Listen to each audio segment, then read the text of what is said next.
Teotihuacan, Mexico. For 6 years, Mexican archaeologist Sergio Gomez has been performing an excavation of the ancient city's third largest pyramid, the Pyramid of Quetzalcoatl, which dates back to the 2nd century AD.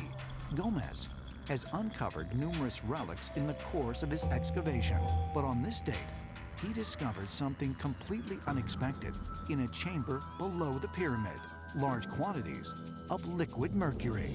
You wouldn't want to put mercury down there just for the heck of it, because if you get too close to it or too involved with it, it's going to kill you.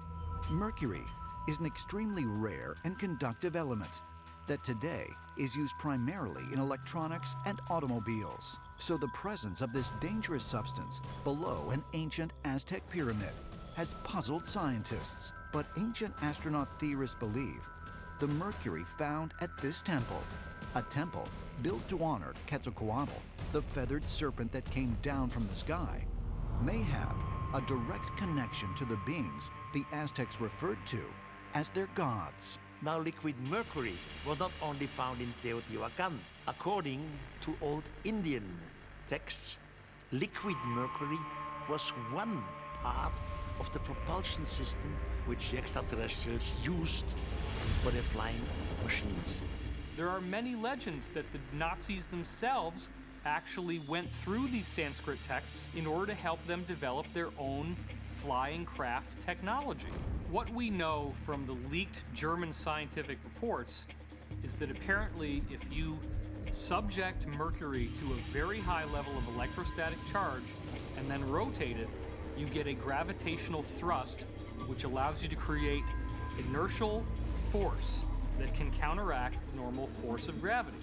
So the idea that we have references to mercury in a chamber of the feathered serpent, one has to ask the question, what was this feathered serpent? According to the ancient astronaut theory, we are talking about physical craft that at some point were misinterpreted as living creatures. Could this incredible discovery of liquid mercury provide further proof that the feathered serpent was actually a spacecraft? Ancient astronaut theorists believe another toxic tomb may help answer this question. Shanxi Province, China. Here, buried deep under a hill, lies Emperor Qin Shi Huang, undisturbed for more than 2,000 years. His tomb is best known for the discovery of thousands of terracotta warriors, but much of the massive underground structure has not yet been excavated due to high levels of mercury. Writings from the time of Emperor Qin, 2nd century BC, told us that this guy was buried in a tomb that had a scale model of China inside of it, with flowing rivers of mercury moving around the cities that were built in scale models. Curiously, much like the Aztec story of Quetzalcoatl coming down from the sky, the Chinese say the ancestor of Qin Shi Huang, the Yellow Emperor, descended from the heavens on a dragon. According to some mythological accounts, the Yellow Emperor was riding around on a dragon when he saw the people of Earth in need, and so he descended from the heavens to help them. According to Chinese myth, after ruling for 100 years, the Yellow Emperor called for the return of the dragon.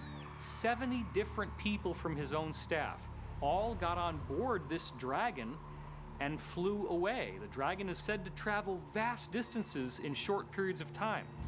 So the Yellow Dragon does appear to be a very large spacecraft traveling at extraordinary speed, and all of the events that I'm describing to you actually did take place in physical, tangible reality. Liquid mercury is such an obscure substance. So how do we account for both the ancient Aztecs and the Chinese creating rivers of mercury in the tombs of some of their greatest figures, unless they know the hidden secrets of this substance, hidden secrets that were taught to them by extraterrestrials?